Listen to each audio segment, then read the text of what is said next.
আসসালামু আলাইকুম। গ্রামের খাবারগুলো খুব সাধারণ হলেও খেতে কিন্তু অসাধারণ লাগে।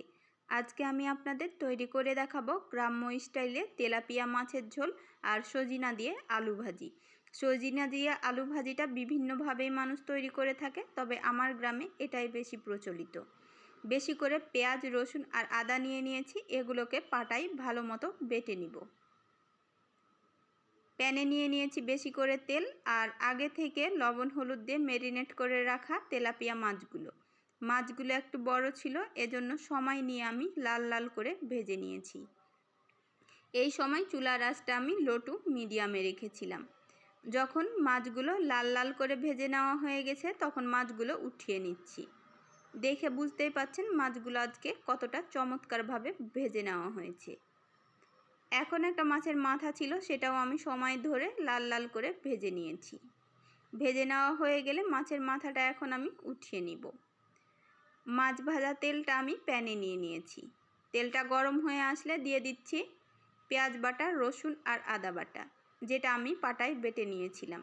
দিয়ে দিয়েছি পরিমাণ মতো লবণ, হলুদ গুঁড়া, মরিচ গুঁড়া। অল্প পরিমাণ পানি দিয়ে মশলাটা ভালো মতো কষিয়ে নিব।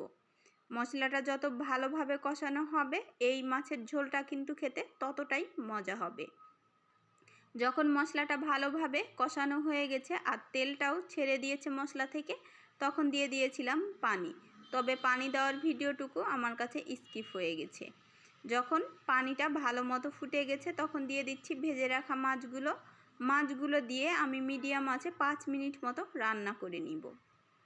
যতটুকু আপনারা গ্রেভি খেতে পছন্দ করবেন, ঠিক ততটুকুই পানি দিবেন।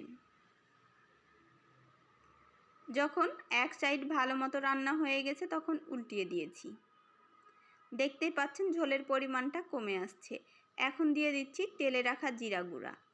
আমার কাছে মনে হয় লাস্টে যদি এই তেলে রাখা জিরা গুঁড়াটা দিই, তাহলে মাছ খেতে কিন্তু বেশি ভালো লাগে।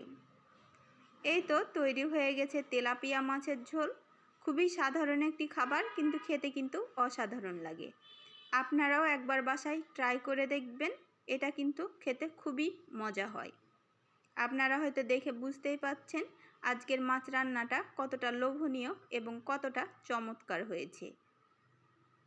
আর এদিকে আমি সজিনা ভাজিটাও করে নিয়েছিলাম। বেশি করে পেঁয়াজ রসুন দিয়ে আগে থেকে সিদ্ধ করে নিয়ে এভাবে সজিনা ভাজিটা করে নিয়েছি। এই সজিনা ভাজিটা আমার গ্রামে বেশ প্রচলিত। আরেকদিন আমি ভিডিওতে দেখিয়ে দিব কিভাবে সজিনা ভাজিটা করতে হয়। আশা করছি আজকের রেসিপিটা আপনাদের ভালো লেগেছে।